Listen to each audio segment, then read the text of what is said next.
So I've been thinking a little more about this Mythos model and the way they're rolling it out, right? So, I mean, my first reaction to the model coming out was, well, cool, like we're taking one more step toward the singularity, right? Amazing how fast things are rolling out, month by month, week by week, day by day. My second thought was like, how can we adapt Omega Claw to take advantage of this kind of technology?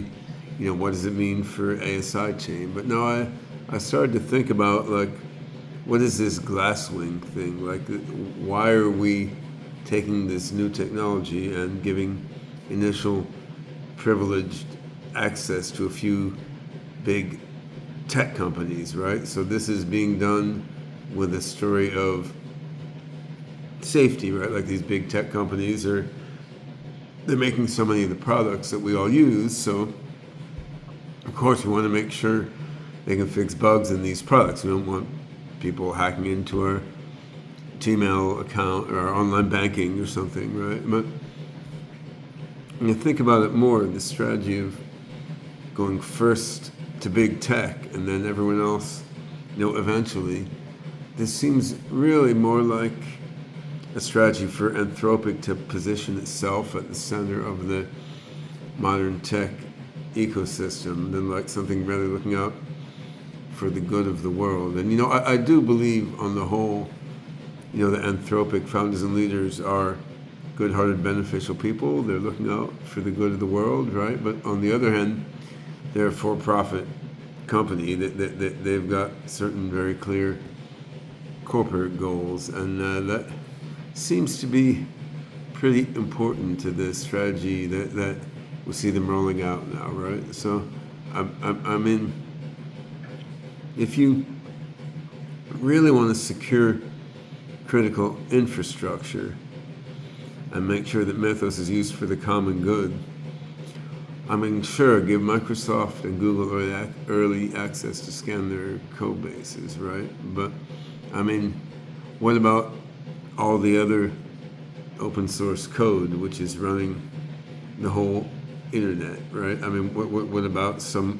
little, I don't know, like NPM package maintained by some guy in their spare time, right? Which half the internet depends on. So, I mean, it seems like what Anthropic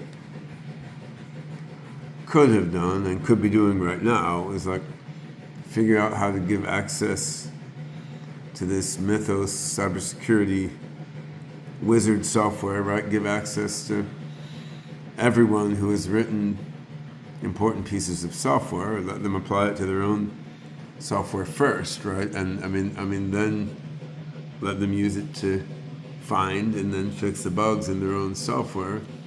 Give a period of time for that, and then you release it to everyone on the internet, right? So I mean,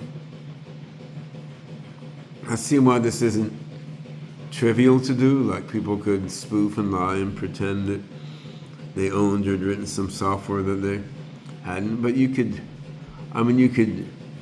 work around this in a lot of ways. You can say, like, okay, you have to have maintained this code base for 6 months or something in order to get the rights to have the initial version of Mythos for it, right? I mean, there's lots of ways to work around the difficulties here. I mean, of course, there's going to be edge cases, like there could be a bug in your library that's also a bug in a bunch of downstream consumers of your library or a bunch of other similar libraries. So finding the bug in your library lets you hack someone else's code. There's going to be problems, but I mean, there are ways to coordinate patching workflows to minimize these. And the question is, are the problems in doing a more egalitarian, like decentralized rollout of something like Mythos to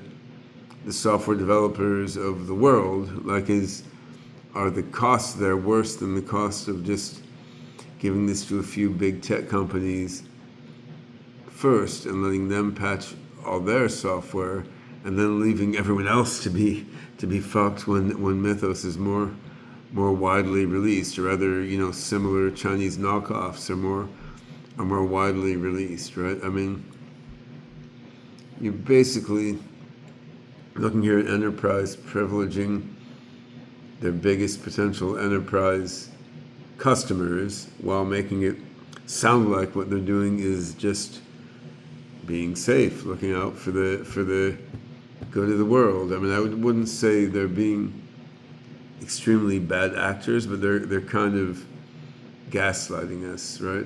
I mean, this is sort of structurally enforced gaslighting, right? Like, it's not because anyone at Anthropic is dishonest or evil. It's just natural institutional behavior of a for-profit company under competitive pressure. So, I mean, what it does highlight is why the governance layer for, not even AGI yet, like the governance layer for powerful proto-AGI tools like this should not live within any single for-profit company's decision-making apparatus, right? I mean, something like Mythos should be controlled by some democratic and participatory organization that can then orchestrate gradual rollout, if that's what needs to happen,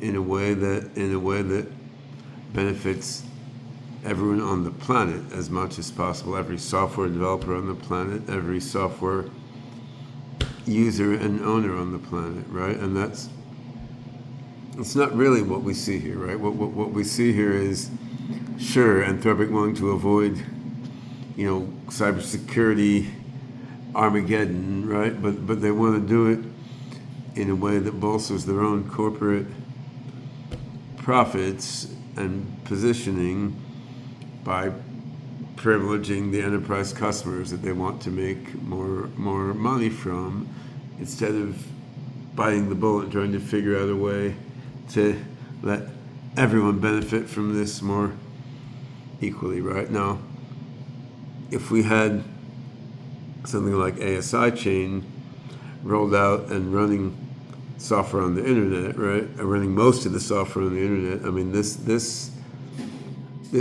will be a perfect example of why a more egalitarian software infrastructure like ASI chain is important, right? Because the decentralized deployment of software on infrastructure like ASI chain would just naturally lend itself to rolling out innovations like Mythos, for the common good via participatory governance, whereas the current tech ecosystem, with the way it's structured, naturally lends itself to this kind of elitist and elite reinforcing way of rolling out innovations like this Project Glasswing thing Anthropic is doing. So this is, it's thought-provoking, because I think Anthropic pretty much are good-hearted actors who want what's best for the world, but just the way they're positioned structurally as a for-profit company,